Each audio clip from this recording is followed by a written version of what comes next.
Hey everyone, Ronnie Chavez here again for another tutorial on the wall flip. Wall flip is one of my favorite tricks to do because anywhere there's a wall, you can do a sweet looking wall flip. And I always like to think I'm like in the Matrix or Spider-Man or something whenever I'm doing wall tricks. So anyways, we're just going to be doing the basic wall backflip in this tutorial. So the prerequisite for this move is to have a basic backflip down. Especially having it down on flat ground. If you can already do a standing back tuck, the wall flip's going to go by a lot easier. Because with the technique of using a wall, it actually makes the backflip a lot easier. You just have to make sure you use the wall correctly. So, first up, I got this beautiful wall right here.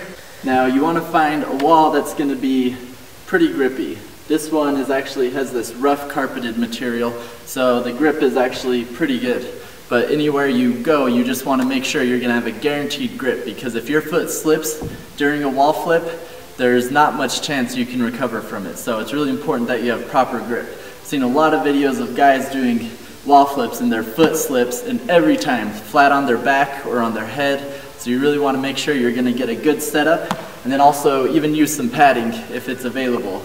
You know, at the very least onto soft grass, but I would recommend learning this in a gym with a sloped cheese mat, or even if you just have a mattress to throw down. Whatever it is, just be cautious and safe.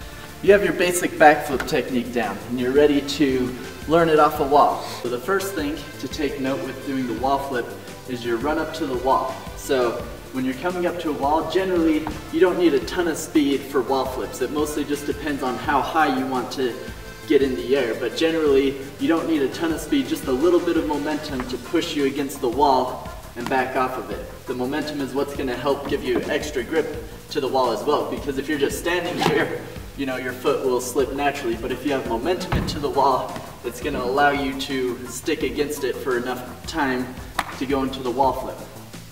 So you have a little bit of momentum, and then next, your takeoff leg. Generally my jumping leg is the leg I like to have on the wall. It doesn't really matter so much so long as you feel comfortable with that foot on the wall. So for me it's my right leg. Now when I come up to the wall, my height of my foot on the wall is going to be about hip height. It's going to be about right here. It can be a little bit lower depending on how much momentum you have, or a little bit higher if you're jumping up into it. But generally you want your foot right out in front of you so you're pushing against it. If it's too low, then you run the risk of your foot slipping down. Too high, and what's going to happen is it's going to push you into the ground and you're not going to get proper height off of it. So to first start off, just get a practice step up the wall like you're doing a wall run. So you can just get the feel of stepping off the wall with your momentum and getting the height.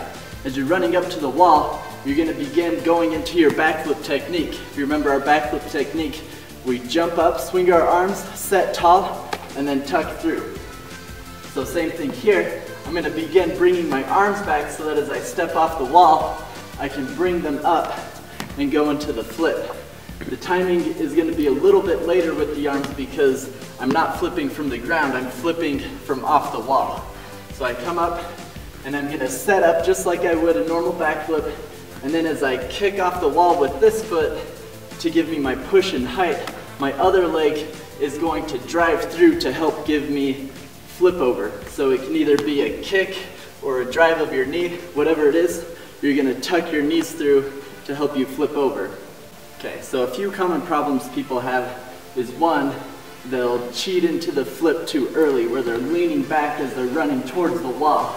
If you do that, you're not going to get the proper height and you're going to fall a lot faster, so it'll be a lot harder to get the flip around.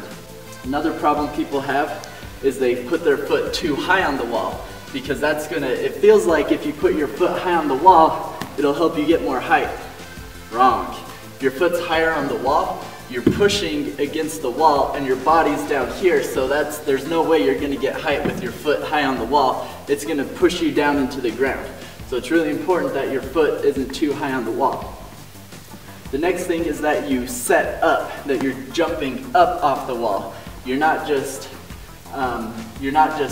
pushing back and trying to flip over, but you're actually pushing up. And there's actually a combination of jumping technique here.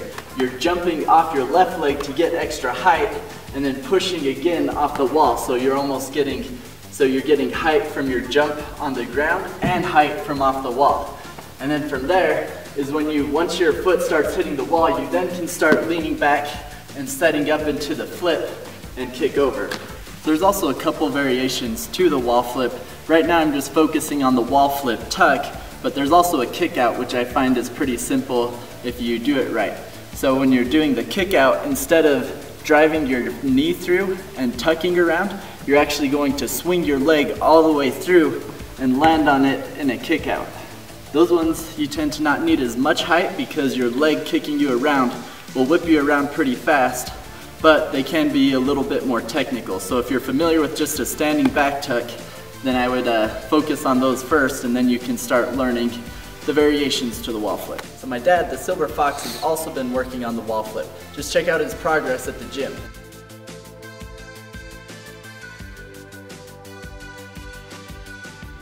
So if my dad, who's almost 50, can start learning the wall flip, I know you guys can too. It just takes practice and determination, and just make sure you practice safely. I also wanted to let you guys know that I'm now sponsored by Take Flight. They're the ones who provided me with this sweet parkour shirt, as well as these free running sweatpants.